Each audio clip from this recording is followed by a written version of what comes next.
Receiver Dorothy, just number 2. Happy birthday, Daddy. Gonna get you back on air today. Happy birthday, Daddy.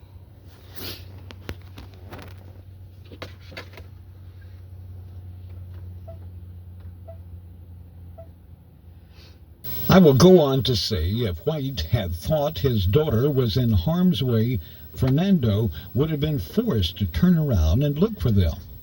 Same with the other men on board. Many of the women and children in the colony were their wives and children. Fernando would probably have been killed by the irate men if he had not cooperated. Because the abandoned flyboat occurrence was treated as just a matter of fact, indicates to me some male colonists were on board the flyboat along with the majority of the supplies. But the married men with their wives were on the Lion. Perhaps a few of the male colonists and boys were on the Dorothie as well.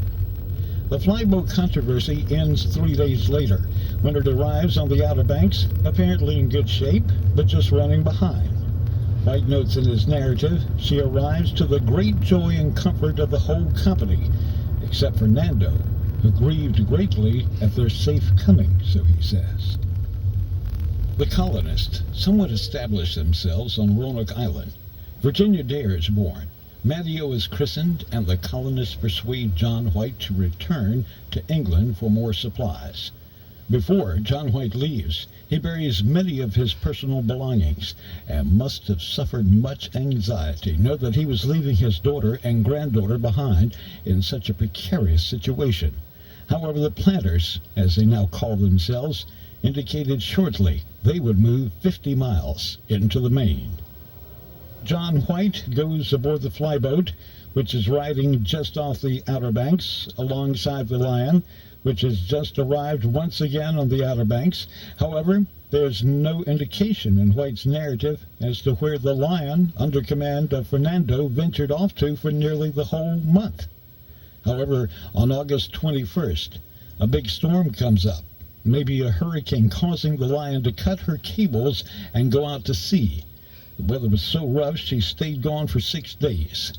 White indicates that the only reason Fernando returned with the Lion was because most of the sailors to operate the Lion and the flyboat were ashore with the colonists.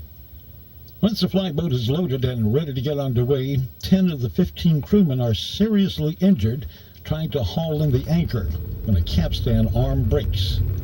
The flyboat had to cut its cables and lose its anchor as a result, but they did get underway and made for England. Now, if you will, please notice that by not saying something in his narrative, White is telling us something valuable. Please notice that White indicates that they arrived in 3 ships, the Lion, the flyboat, and the Penance, which we call Dorothie. White, Fernando, and the crew members departed only with the Lion and the flyboat. Using logic to unravel the scenario, the Penance, Dorothie, is left at Roanoke Island for use of the colonists. As John White leaves Roanoke Island, the Lion and the flyboat are sailing in consort up the Gulf Stream. At an unknown point, the 2 ships separate. The Lion, under command of Fernando, goes off in search of prizes, while the flyboat makes a beeline as much as possible considering the currents for England.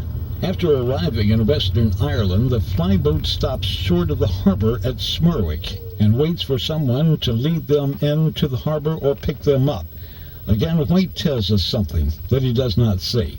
White indicates that they have to wait outside the harbor because they have no small boats to get ashore. This means in addition to the Penance, Dorothie, being left at Roanoke Island, they have also left probably 2 ships' boats. After departing Smerwick, White finally arrives on a new ride at Southampton, England, on November the 8th. There, White learns from the Southampton sailors that the Lion has arrived safely at Portsmouth some 3 weeks before. Again, White indicates, but does not say, that the Lion crew cannot reach shore for the lack of any small boats, probably 2 again. As you can see, at this point, the colonists on Roanoke Island are in possession of 1 Penance and now 4 ships' boats. One final very important thing that White points out at the end of his travel: most of his men in the flyboat are sick, and some have already died. Fernando and his crew were sick, so much so that they could hardly bring the Lion into the harbor at Portsmouth, and some of the crew members there had died from sickness also. Everything up to this point has been taken from the narratives of the people involved. Certainly it's been condensed, as not to take forever to get to the point. Of course, the point being the schooner of the Dismal Swamp. As promised, this is a very, very complicated story. The narratives alone run for pages and pages and have been brought forward by various authors in their old English style, which in itself takes a while to unravel. But once you get used to it, it's really not hard to handle. If you've lived in northeastern North Carolina, you'll readily recognize the description of places and things put forth by the various players. Perhaps this is the reason why for over 400 years people across the world have not recognized the evidence and the observations made, and why whole groups of people would jump to a conclusion based on very scant evidence. They have never been here. Others, too, have used this very tragic story to line their pockets. Evidence shows that there was a narrative for the 1584 voyage, the 1585 voyage, and the 1587, plus the 1586 Drake pickup, the Granville resupply attempt, and later the 1590 voyage of John White's return. In addition, a map was created known as the 1585 Virginia Pars, which penetrates the Chowan River as far upriver as Petty Shore. To unravel the schooner of the Dismal Swamp story, you have to stop with John White's 1590 voyage narrative, which I might add is absolutely heartbreaking. We need to take almost everything that's been thought of past the observations from the 1590 voyage and throw it out.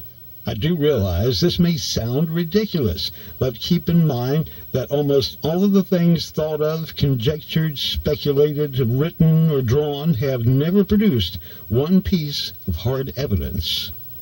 However, using the narratives up to and including 1590, you will be able to see that the schooner of the Dismal Swamp, the Penance, and Dorothie are the same vessel. Looking at the ships involved and reminding you of what you have already read, the 1587 colony arrived on the Outer Banks July 22, 1587. They had one straggler, which was the flyboat, which arrived on July 25th. Then on August 27, 1587, the admiral or the flagship named the Lion and the flyboat left Roanoke Island for England, thus leaving the Penance, Dorothie, along with at least 4 ships' boats for use by the colonists. By leaving Dorothie and the 4 small boats, the expedition is being consistent with other explorations of the time period. Plus a special twist here. The colonists plan to relocate off of Roanoke Island. Now, making logic out of words, you just don't strand a lot of friendly people on an island without a vehicle to move around with. Plus, if they told you they're going to leave. Plus, again, in this case, the vessel had to be small enough to maneuver the shallow waters on the Outer Banks, the sounds and rivers. The English explorers were always using a redundant method. Never during any of the Roanoke explorations do you make note of just one ship going alone across the Atlantic. 2, the English used a probe method of exploration. Always any major maneuver was preceded by a small probe going out first to take a look around and return to the fleet with a report. After this was accomplished, the main ships of the fleet would travel into the area if it were possible. The probe method was certainly necessary on the Outer Banks of North Carolina, as the probe would measure water depth to locate channels, bars, and shoals to prevent grounding of the larger vessels. The Penance was left to the colony when the other ships returned to England, as the larger ships had no problems in the open sea. They would have no problems with water depths, returning to their home ports. Well, being that I've said that the schooner, the Penance, and Dorothie are the same ship, needs an explanation at this point as to how this thought came about. In the late 60s, while working on the radio in Murfreesboro, North Carolina, I had the opportunity to meet F. Roy Johnson, who will have to give credit for preserving the story of the schooner of the Dismal Swamp. Johnson was busy at his linotype machine when I first met him, composing a book, one of the many that he had written and published over the years. Johnson collected unusual accounts and tales from the Roanoke Chowan area. The day I was at his small print shop, I leafed through one of his books and came across the story, Schooner of the Dismal Swamp. Of course, I was fascinated by the observations described earlier, but what did you do with information like that? To me, at the time, it seemed to run into a dead end. There it was, a schooner completely out of place from where it should have been. At that time, I was not well versed in the early explorations or the first colonization efforts. This being before computers and the internet, and the Outer Banks being nearly 100 miles away from me, caused me to shelve the story somewhere in the back of my mind. Also, as noted earlier, my contemporaries and myself were only informed briefly about the early explorations and Sir Walter Raleigh when we studied North Carolina history back in high school. Our textbook devoted only about 18 pages out of 500 pages to the early exploration and colonization attempts. And I think Raleigh was mostly noted for spreading his cloak over a mud puddle for the Queen to cross. In 1996, I picked up a copy of Johnson's book, Tales of Old Carolina, for just a quarter from a book sale at the Albemarle Regional Library at Winton, North Carolina. There was the story again, Schooner of the Dismal Swamp, just like I had read about 30 years before. During this time period, I was creating Roanoke Chowan trivia questions to use on my radio show on WQDK, plus producing short historical vignettes to use on the station at large. Of course, you cannot study North Carolina without running into characters like Sir Walter Raleigh, Ralph Lane, John White, Manteo, Wanchese, and Virginia Dare.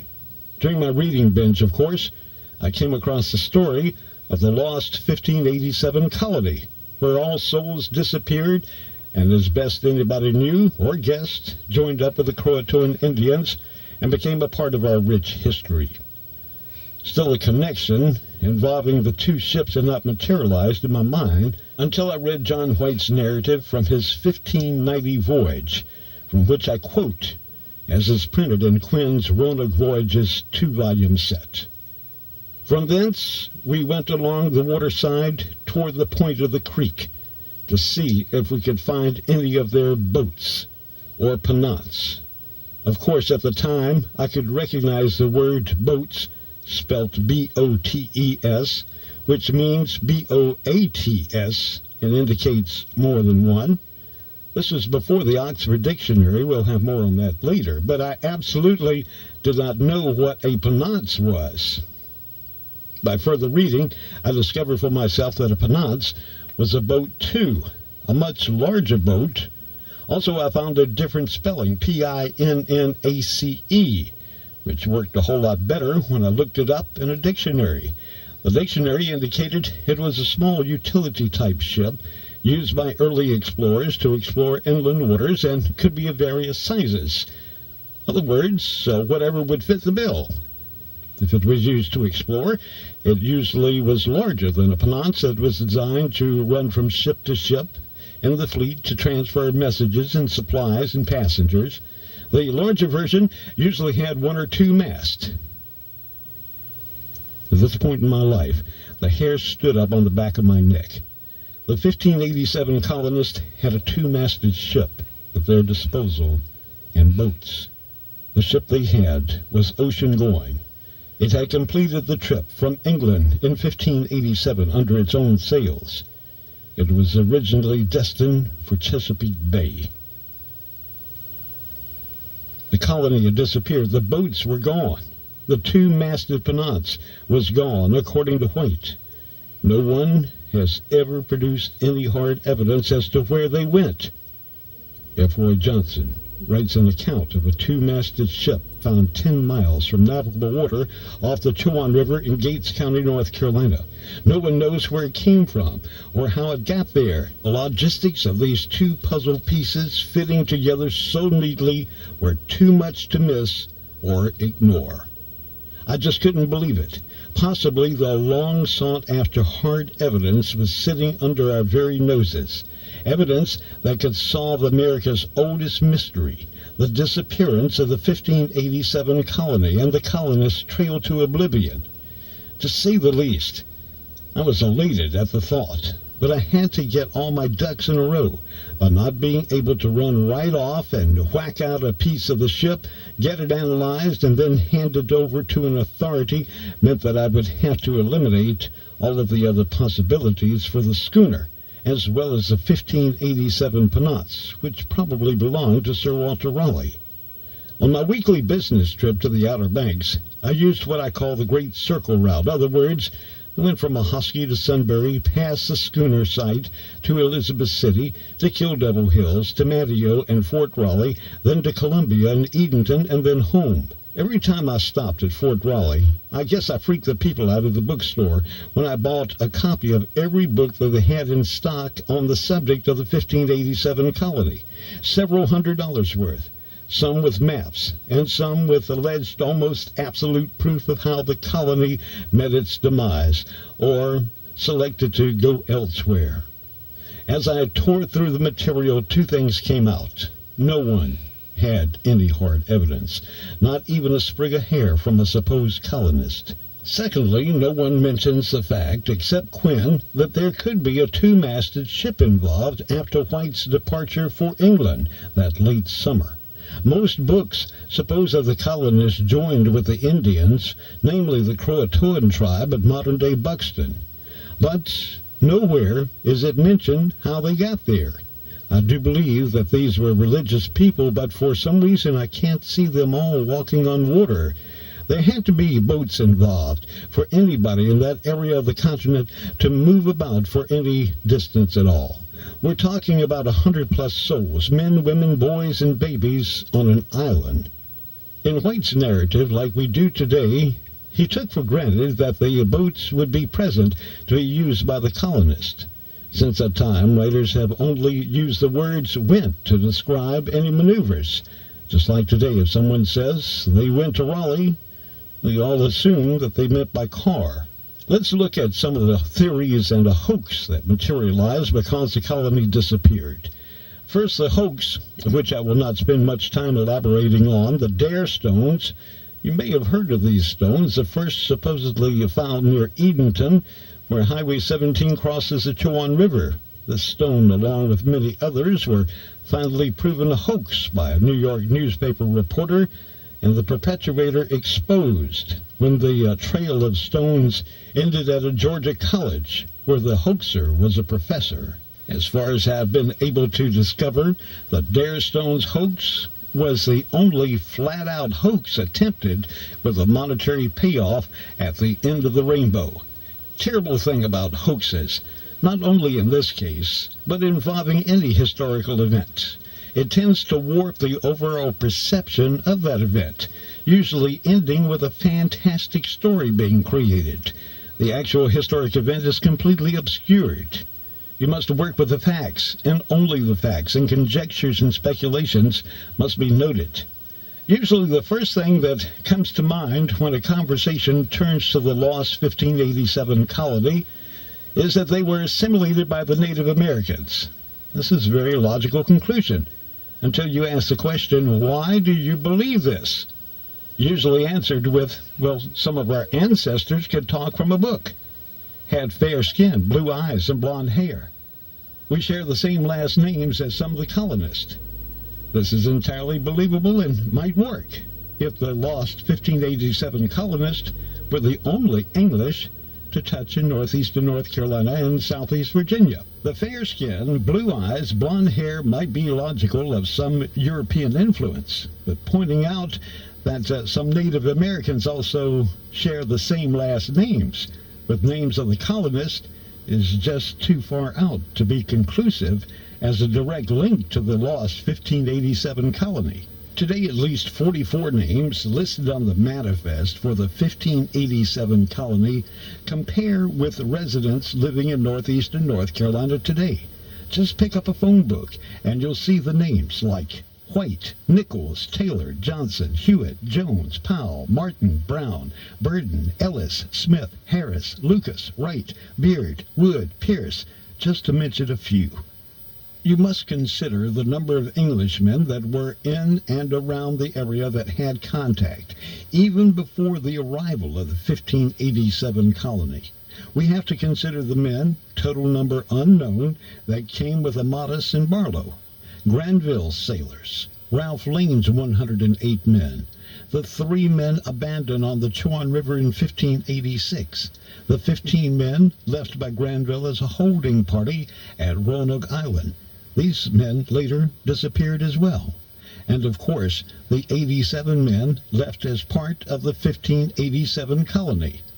Even before the 1587 colony arrived, the female Native American population had already been exposed to at least 150 lusty men, probably between the ages of 18 to 35.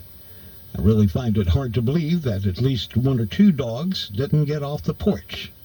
Maybe Matteo even took one of the female colonists as a wife, or perhaps one of the female colonists took a young brave as a husband. The possibilities are endless and can't be conclusive because of it. So this gives us an ample opportunity to produce blonde, fair-skinned, blue-eyed Native American, European children who would have come up in the Native American population. 2, I can't see for the life of me why some of these people that could talk from a book had not written in a book, or at least preserved the book that was talked from. It seems as if such a book would be a sacred object that would be handed down through the generations. Now that's a conjecture. There's no indicator anywhere at this time that a book or even notes were written by any of the 1587 colonists, other than John White in his reports. It just seems quite logical that sacred objects would have survived. And you know, readers are also writers to some extent. I'm in no way trying to deny anything to the Lumbee Indian tribe, who claim kinship to the Croatoan tribe and the colony, but logically speaking, under the conditions between 1584 and 1590, blonde hair and blue eyes and an English last name cannot be considered as hard evidence of the whereabouts of the lost 1587 colony. Even with today's DNA processes, you would have to find the remains of a parent or sibling that had never been to America to produce a conclusive result, even if not too much time has elapsed. There's so many explanations as to the fate of the colony. Some are logical and some are seriously misleading. This goes to prove that serious, hard, hold-in-the-hand evidence does not currently exist. A lot of this is due to the fact that the facts are sometimes tampered with by historians, usually accidentally. One little slip can mean so much trouble for future historians, archaeologists, students, and interested people such as yourself. You would think that there are so many good sources of information on the disappearance of the lost 1587 colony. If you read the newspapers, visit a bookstore in the area, or look at some of the 250,000 pages on the subject on the internet. Now here's something to keep in mind. As pointed out before, only the original narratives of the people that had direct contact with the colonists counts, the last being John White and his narrative of the 1590 rescue voyage and search. Beyond this narrative and the year 1590, you enter the vast wasteland of conjecture and speculation. Even at Jamestown 20 years later, only hearsay and boasting by Powhatan existed. The most confusing thing about the lost 1587 colony is most people think it was the only colony attempted. As you've heard previously, this is not so. But most unversed people assume that it was. This would so simplify the matter, if that were true. Just a few years ago, Dr. David Phelps, famed archaeologist and company from East Carolina University, was doing a dig at Croatoan near Buxton. During the dig, a signet ring was found, belonging to a Kendall person.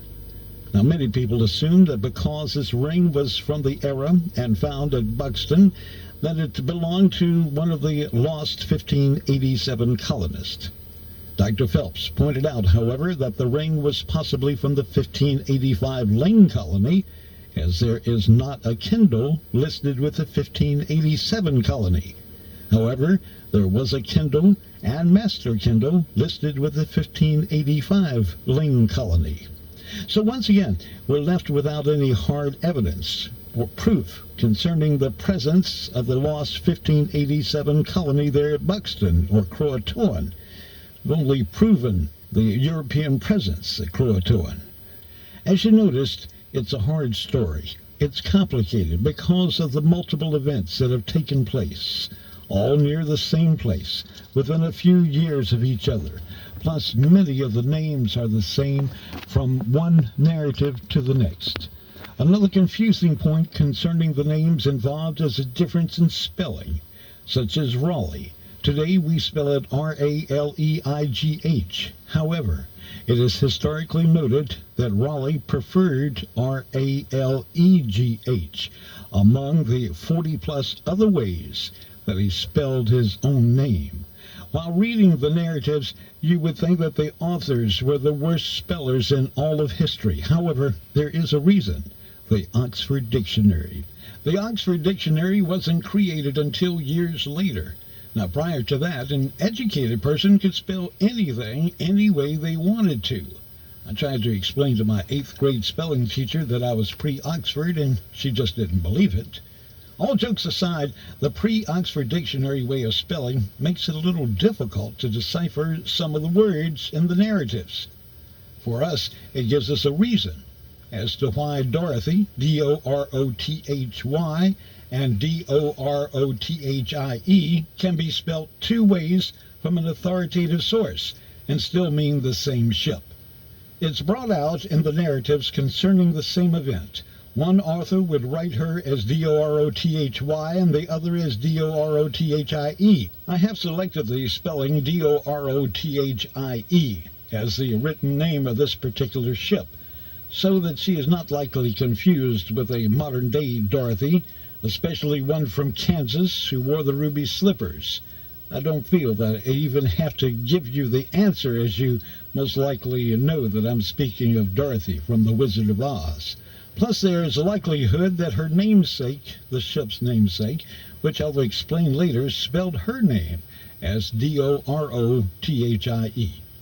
As you can see, again, in this mystery, everywhere you turn, you can step into another pool of confusion, where sometimes you might be accidentally drawn in. While exploring the internet, I entered the name Sir Humphrey Gilbert. We've heard about him before. That's Sir Walter Raleigh's half-brother. Lots of pages came back. One particular page was from a 4th grade class. Instead of Sir Humphrey Gilbert, I saw the headline, Sir Gilbert Humphrey. I just had to check this. I noticed that it was a collection of early colonization pages written by a certain 4th grade class. This one paper, which I found to be accurate in its content, except it had the names reversed throughout the story. Being this fellow has 2 last names, only throws a little spicing into the confusion pot. Well, the 4th grader had Sir Gilbert Humphrey riding the waves, just as the famous Sir Humphrey Gilbert did. Now, here's the bad part. The pages noted at the bottom was approved to appear on the website by the teacher. The teacher apparently missed the switch. Even worse, suppose the teacher thought this was the man's name.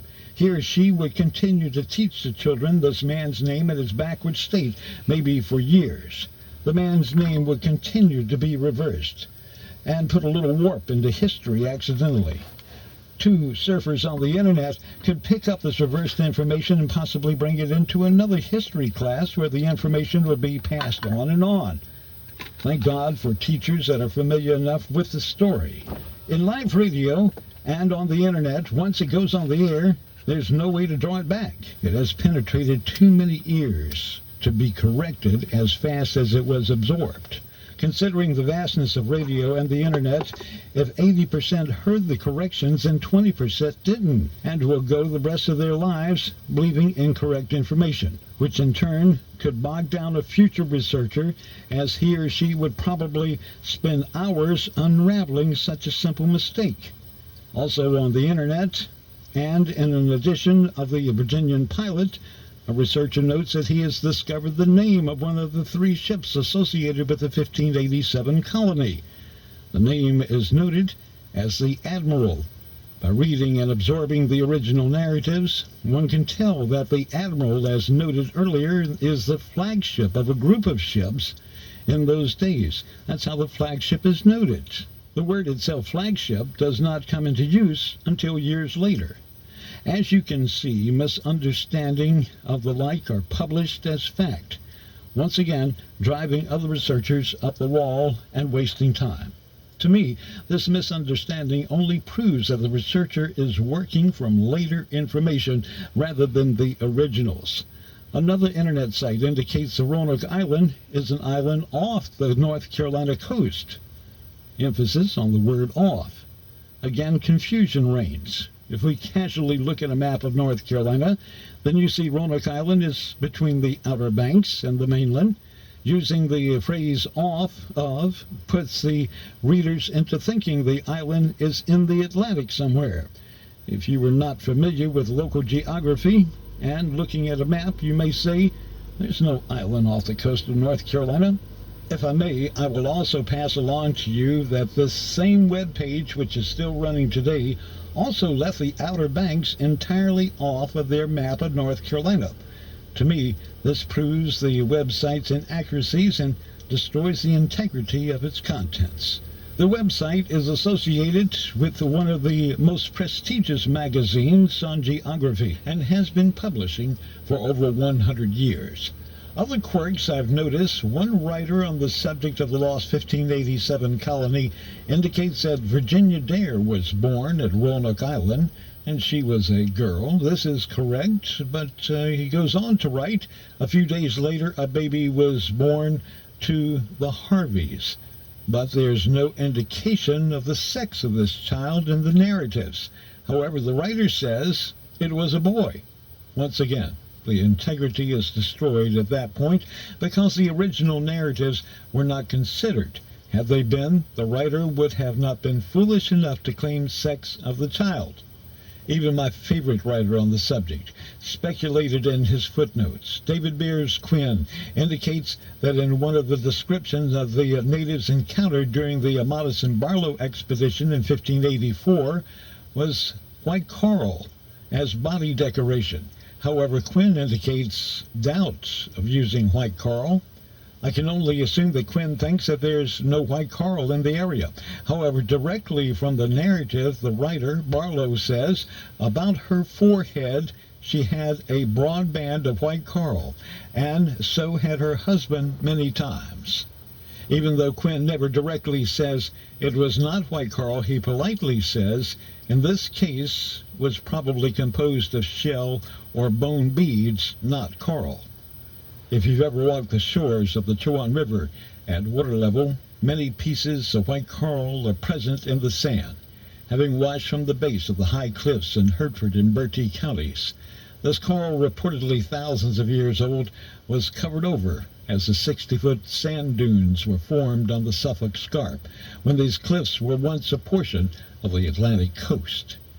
Any single day you can pick up handfuls of white coral, mixed in, and ironically, with numerous pieces of Native American pottery. The public's perception of the Outer Banks and the Roanoke Chowan areas are further confused by television productions. The Discovery Channel, as example, presented Roanoke, the story of the lost 1587 colony, which was once again a rehash of the story. Colony arrives, John White leaves, colony disappears. John White returns 3 years later and assumes that the colony is joined with the Indians at Croatoan because he can't find them in 24 hours or less, and Croatoan is written on a door frame. But what really bothered me about this presentation is the opening segment, which destroys the integrity of the whole show. A boat approaches a shoreline. You hear crickets chirping. In the distance, you see a waterfall, maybe 30 feet high. And in the background, a mountain range. Immediately, if you're from this area, you realize that there are no 30-foot waterfalls. And the nearest mountain is well over 100 miles away and not visible. The lay of the land here is just as flat as a pancake and probably has been for thousands of years. The Discovery Channel attempt at the story, though chock full of local interviews of people saying, yes, I think they joined the Indians because some Indians had blue eyes and blonde hair, was about as deep and as informative as a one-paragraph obituary announcement. Well, there goes any chance of getting Dorothie's story on the Discovery or History Channel, but that's okay. They would not have time for all of the nitpicking anyway that we're doing here. Yet it goes to prove that you cannot be informative and thorough about the lost 1587 colony in 30 minutes or less. One of the latest attempts at explaining the fate of the lost 1587 colony goes to a fellow who claims that he can prove a relationship between the lost 1587 colonists and the Croatoan Indians through the use of old land records that go back hundreds of years. Now, I have no doubt that he can prove transfer of land title to an Englishman from a Native American of the area or vice versa. But still, no one has the signature from any 1587 colonist or anything except for John White's signatures on his narratives of the voyages involved. For integrity to survive, the alleged transfer papers would have to contain the signatures or mark of a surviving 1587 colonist. Plus, it gets worse. If neither party was literate, then it would be increasingly difficult to tell whose X was whose. Of course, all of this has been going on for over 400 years. As noted previously, the further you get away from the original narratives, the wilder the stories become, and the bigger the mistakes become. The Admiral flagship becomes the Admiral. The name of the ship, Humphrey Gilbert, becomes Gilbert Humphrey. The Kendall signet ring becomes hard evidence, not really, to the lost 1587 colony. And 50 miles into the mainland becomes Croatoan, which is actually 35 miles in the opposite direction. One of the first people to start changing the facts of the narratives was Theodore de Bry. Most of the fine depictions of the Native Americans and the maps especially that you see in most modern literature concerning the early colonization efforts can be attributed to Theodore de Bry. De Bry specialized in woodcuts. In other words, drawings were transferred as a negative to a wood block, inked, and then printed as a positive image to paper. In the historic record, many times de Bry worked under a consultation with John White, the artist, who was also the governor of the lost 1587 colony. Even though there is a direct connection between de Bry and White, de Bry did creative work on his own for his living and probably was hired by White or Raleigh to commit John White's artistry to the printing block. Or it could have been the other way around, with de Bry purchasing the publishing rights. Despite the direct consultation, you still have a second generation of White's work. In other words, if it's not written or drawn by the original narrator or the artist, it would be subject to the printer's interpretation and made to fit the printer's style. De Bry's style is very beautiful and distinctive. You would have no problem of confusing a de Bry woodcut with a John White piece of work. Unfortunately, because of his abilities as an artist and engraver in his own right, his work is highly recognized and was probably thrilling in its day.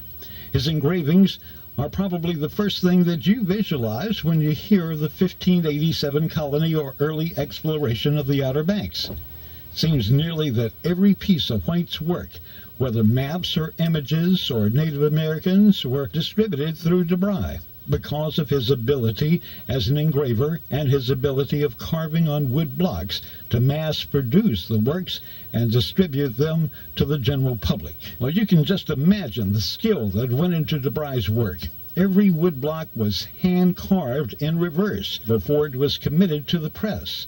The work was so good and so detailed that it became the standard for future map makers in Europe. By looking at the 1585 Virginia pars drawn by White, he is working absolutely with the facts, while de Bry, by interpreting White's maps and other drawings, is acting as a showman, making things as catchy and attractive as possible.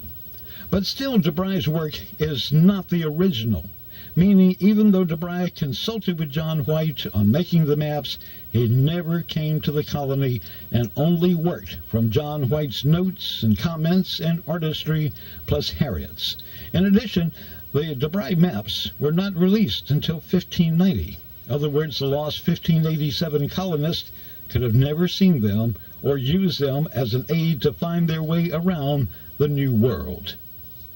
So all de Bry maps must be eliminated from our project, not because there are mistakes, and there are, but they are out of the time frame of 1584 to 1587. Looking to any other maps beyond John White's 2 maps of the area would be no better than myself here and now drawing a map of the Chowan River from memory and input and expecting it to make a difference to the 1587 colony.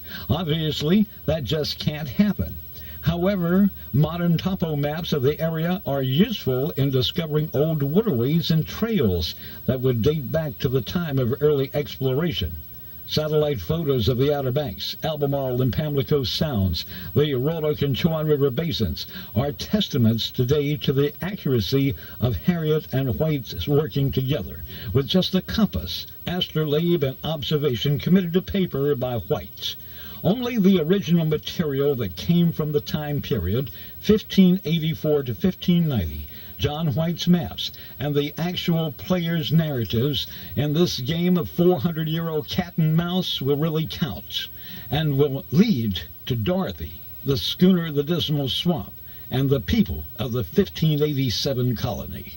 It's not my intent to point out the inaccuracies of others, but to point out the futility of using any map or story past John White's narrative of 1590. Sir Walter Raleigh has to be at the top of the list of early English colonization. These dreams were of great wealth. If you study Raleigh carefully, you'll see that he did most of the planning and furnished most of the money. Even if he did not finance the voyages fully, he was capable and did organize investors for his projects. I guess you're asking, how does Sir Walter Raleigh fit into the puzzle of the schooner the Dismal Swamp? Well, I guess you call it the power of deduction, which brings out the relationship. You see, Raleigh was not only a favorite of Queen Elizabeth I, but he too was his own man. After acquiring many riches through his relationship with the Queen, just like a favorite child or that special someone you'd cut corners for, Raleigh came to prominence in her court. But Raleigh, it seems, used the power of the riches to carry out his individual dreams as well. Dreams of a fleet of ships, to raid the Spanish gold fleet on a regular basis, and a base of operations to do so, that we have already mentioned earlier. It's not known exactly how many ships Raleigh owned or captured, but we do know the names of a few. There were the Dorothie, the Roebuck, the Ark Raleigh, the Bark Raleigh, the Serpent, and the Mary Spark. As you can see by these names, Raleigh was a prideful man, especially naming the Bark Raleigh and the Ark Raleigh. There's no doubt about these 2 vessels. They belonged to him, and he wanted everybody to know it.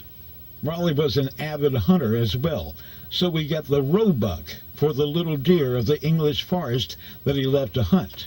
The Roebuck, the deer image, even became part of his coat of arms for the city of Raleigh, which consists of a Roebuck image in the upper left-hand corner of the shield containing the cross of St. George. Raleigh built and owned many ships, some of which were captured by his crews and brought to him and renamed. Most of Raleigh's ships were involved in commerce, whether it was by commercial trading along the English coast or privateering on the high seas. At this point, let me bring to your attention, if you haven't thought of it yet, Raleigh personally was not a part of any of his voyages to the New World. Historically, it is noted that Raleigh stayed in the background, as a film producer does today. He gathers the means, the ships, the crews, the ideas, the money, and has them executed at his direction. Don't misunderstand.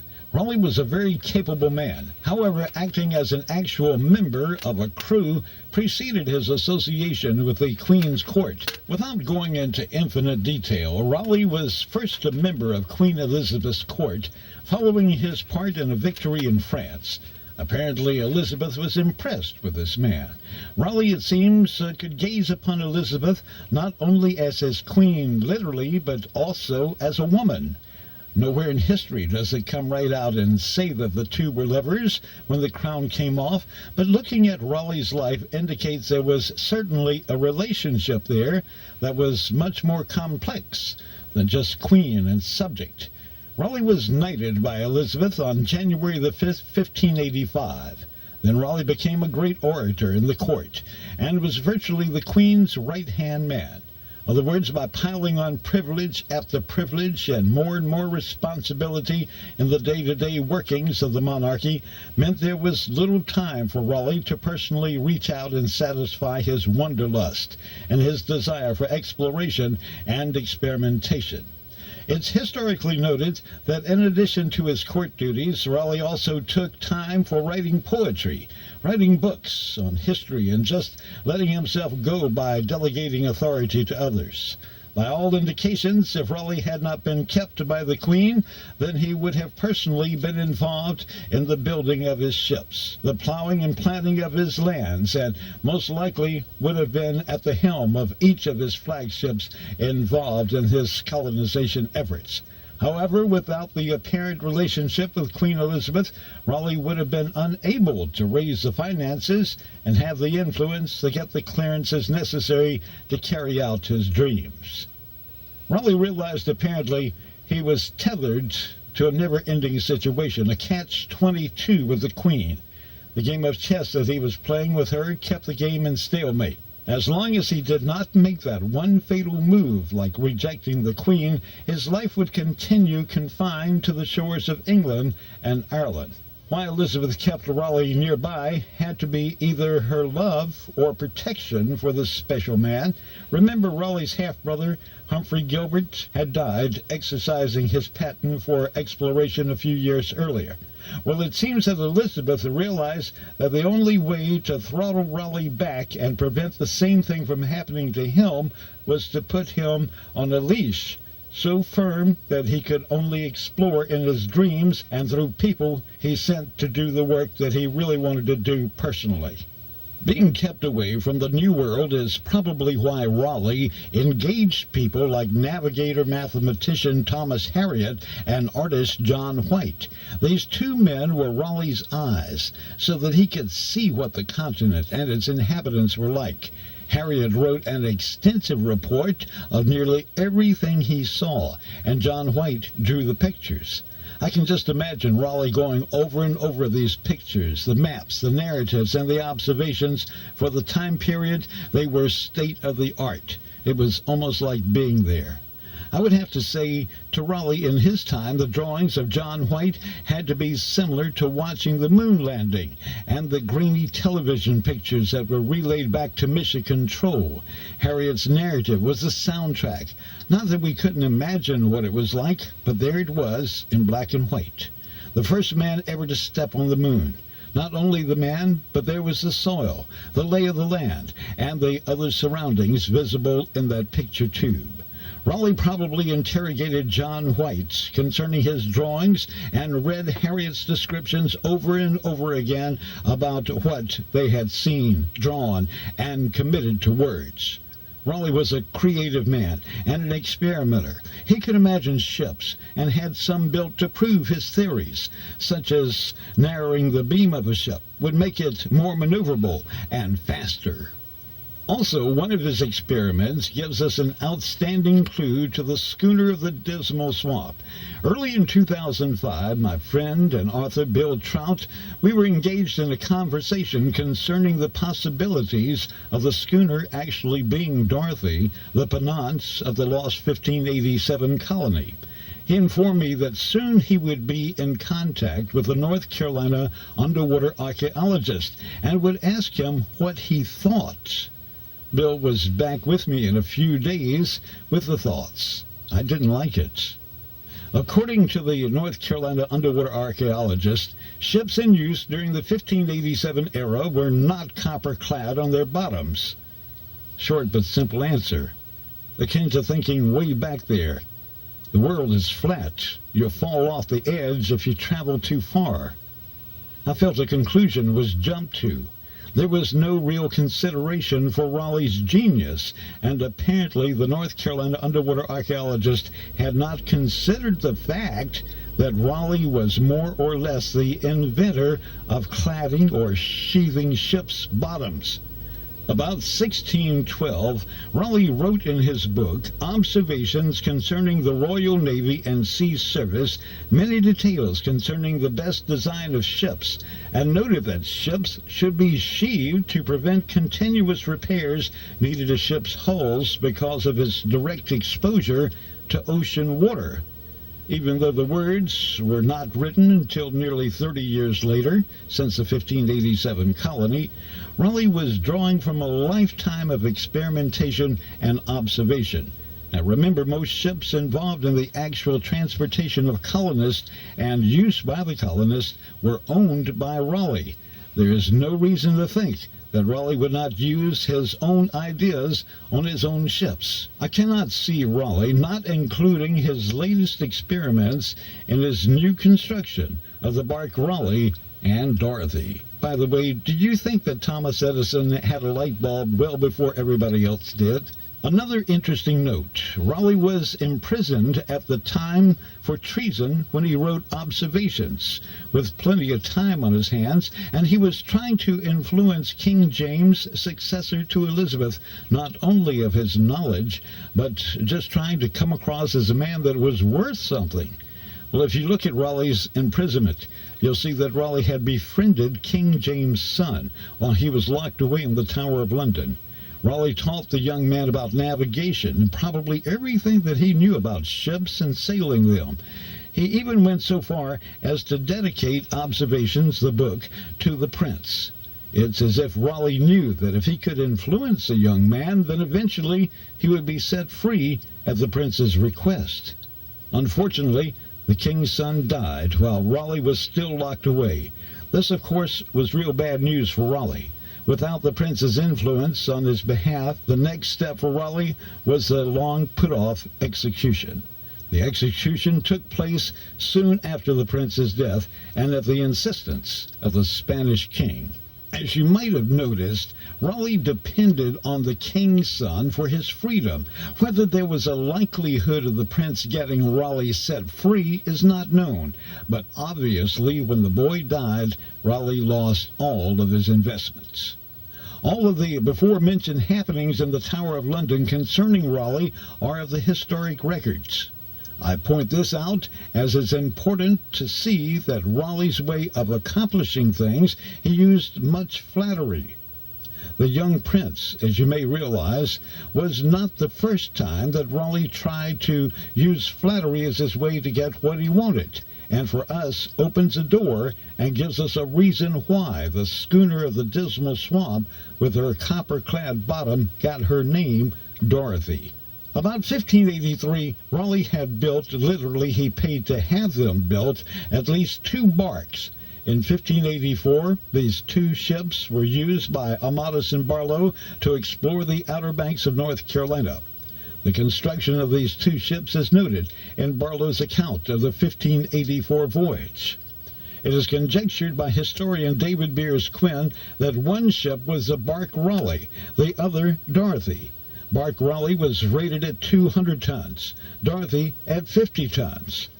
Several times in my research, I'm blessed with the names of other ships which participated in the Roanoke voyages. Names like Tiger, Lion, Elizabeth, Serpent, Brave, Mary Spark, Roebuck, Conclude, just to mention a named few. Now, where the names Tiger and Lion originated from, I have no earthly idea, other than to think that the two aforementioned were owned by some person or company that enjoyed the names of the big cats. Names like Brave and Conclude seem to reflect the mindset of the owners. And then there's Elizabeth. I guess we all know where that came from. Obviously named for the Queen herself. And finally, the subject of our book, Dorothie. Raleigh enjoyed his closeness to the Queen. It seems that he obviously knew how to sway her opinion and use it to his advantage, as well as the opinion of others around him. When Raleigh was granted the patent to settle new lands, he had built a pinnace, a grand pinnace, named Dorothie, also the bark Raleigh. As noted, Raleigh was a statesman and a good orator in his day and probably did not hesitate to flatter a person to get his way. Queen Elizabeth, even though the Queen of England, was still subject to having human feelings. Anne Boleyn was Queen Elizabeth's mother and was executed at the order of the king. The future queen was just 2 years and 8 months old at the time. She probably had no recollection of her mother. Elizabeth had to be raised by somebody, so the job went to her Aunt Mary, who was Anne Boleyn's sister, and who was married to William Stafford. Unfortunately, death visited Elizabeth's family again directly when Mary died, when the future queen was only 10 years of age. During this time period, it was quite common for young people to die and quite common for the remaining spouse to remarry quickly. After Aunt Mary's death, William Stafford fell in love with and married his cousin, also not an uncommon occurrence. Sir William Stafford's cousin was named Dorothie. Dorothie Stafford became aunt to Elizabeth and a substitute mother as well. She was with Elizabeth in the court, in the living quarters, in the everyday life of Elizabeth, literally for the rest of Elizabeth's life. Elizabeth died in 1603. Dorothie died in 1604. It's quite apparent that there was a pleasant relationship between Dorothie and Elizabeth, a mother-child relationship, and nowhere in history is it found that there was any bad blood between the two. You can see that recorded history notes that the two of them were just about constant companions. They had respect for each other and a sense of natural protection. And at one point, as an example, Elizabeth was considering getting married. So it's said that Queen Elizabeth was a very demanding woman in any relationship, or you might say future marriage. To get to the point, obviously the marriage did not take place. Elizabeth had to talk to somebody about it. She had to be quite upset. Her future was involved, her reputation, her overall well-being. The entire kingdom hung in a point over her head. The person that she laid out all of her troubles to was Lady Dorothie Stafford.